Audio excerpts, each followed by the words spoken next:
That's my New Year's resolution. Not to have cold coffee and ice cream. It's a weight thing. It's hard.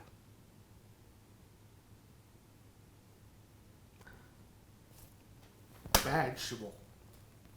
See, I have an angel, and whenever I look to break my resolution, something stops me.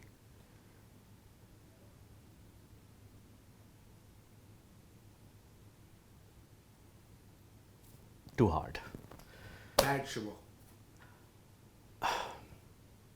You know what? I'm going to try and actually resist temptation.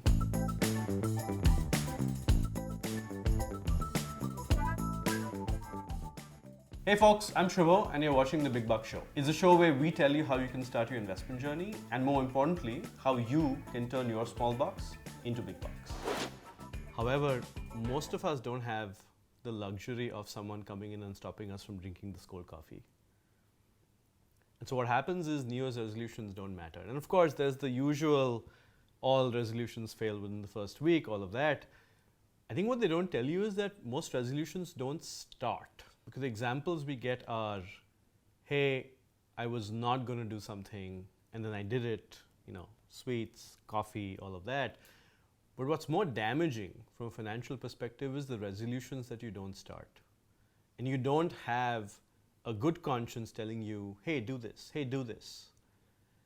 What I'm talking about is really making good on your investment promises to yourself. So what are the resolutions that matter? The first one from a financial perspective is something you have to actively do. And the reason I think this matters is because once you start, this is something that can continue. And what I'm talking about is making daily savings a reality. Did you take a double take? Daily savings? Yes. Why is that? The science is that if you have a habit, right, it takes about 10,000 repetitions for that habit to become a practice, something that is hardwired. That's why daily savings matters. Because it means you're doing something every day, it means you can start small, and it means that you can help yourself continue because you know that if you missed one day, there was an issue, so you can recover. And there are a bunch of different solutions for you to do this, right?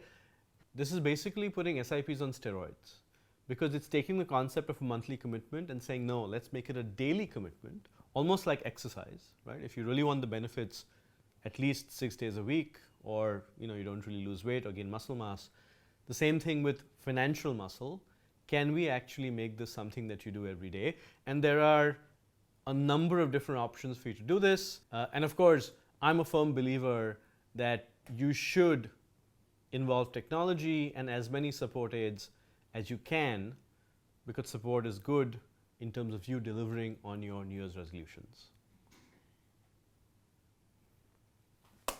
Bad, Subho. Like I said, support is good.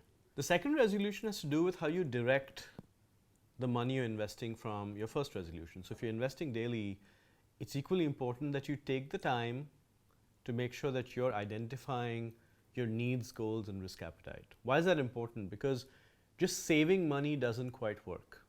You have to invest it, and it has to be invested in a way that meets your needs. So decide your goals. Do you want to save for a trip? Do you want to save for a house? Do you want to save for retirement, for education?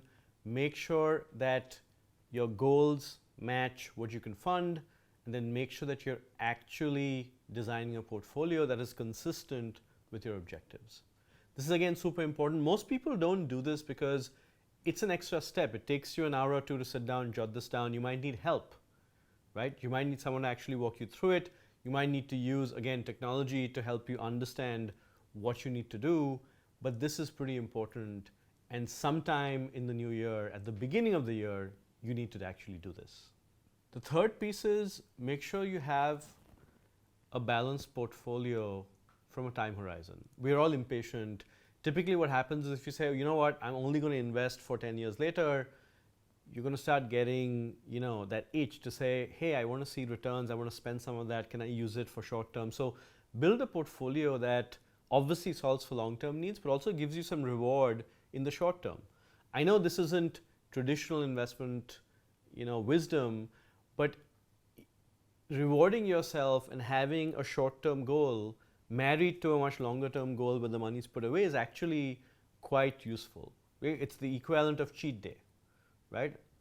I'm going to diet, I'm going to live a healthy life, but I have a cheat day on Saturday. Give yourself the equivalent of a cheat day, and you'll see that your investment discipline will generally get better. Your fourth resolution has to be about diversification. Why? Because, my opinion, variety is the spice of life. And more importantly, you've got to make sure that you're not putting all your eggs in one basket. Invest in a broad range of investment options, invest in India and abroad, and make sure that you have a portfolio that really works for you, but is also well balanced and is spread across multiple assets, multiple geographies, because that means that the likely return that you receive is going to be higher for a potentially lower risk. And finally, this is about you, right? The same way when you exercise, you decide your goal. Is it to lose weight? Is it to build muscle mass? Is it to have biceps like Arnold Schwarzenegger? That's your call. Similarly, the portfolio build has to be something you believe in. Are you, while diversified, do you have a tech focus? Are you looking for counter-cyclical bets? Are you going to essentially mirror the top 50 index stocks because that's what makes you feel safe? I think you have to make sure that you have your personal imprint, and for that, again, there are tools available so that you can understand, digest, and form an opinion and make an informed decision. More importantly, you don't have to make that decision every day. If you don't like the hassle of saying, look, I can save daily, I can make sure it's set up to be diversified, but I don't want the hassle of doing this every day, you can set up automated investments so that you make these choices once and you can essentially fill it, shut it, forget it. But it's pretty important to make sure that you do this because you have to be comfortable with what you're investing in. So let's recap. Resolution 1, make daily savings a reality. It's for your own good. Resolution 2, make sure that you identify your needs, goals, and you are very comfortable with how you're setting up your investments. Resolution 3, make sure you have some rewards in the short term that you're accounting for, right? The financial investment equivalent of a cheat day. Resolution 4, diversify. Don't put all your eggs in one basket. Make sure you're spreading your investments across security types and market types and geographies. Resolution 5, make sure that it's a portfolio that's about you, that reflects your thinking and your choices. Now, doing all of this will mean that if you actually start, by the end of the year, you'll have the beginnings of a nest egg, or you'll have achieved a goal. And, what we've learned over the past year and a half is what doesn't kill you makes you stronger. Well, here's another lesson. What you invest makes you stronger as well, right? Financially. So go at it the way you get your vaccine booster shots. If you haven't already gotten them, get your financial booster shot, make your financial resolutions, and actually invest. And I think I've earned that now. Bad, Subho. Maybe not. There you go. This is Subho signing off for The Big Buck Show. Hey folks, thanks for watching The Big Buck Show. And tell us how you thought about this episode in the comments below. Subscribe to our channel, please, and hit the notification bell so you get a notification next time a video shows up. Also, don't forget to follow us on social media. We have a Twitter channel, a YouTube channel, and of course, also an audio podcast. And hey, continue watching us so that you can turn your small bucks into big bucks.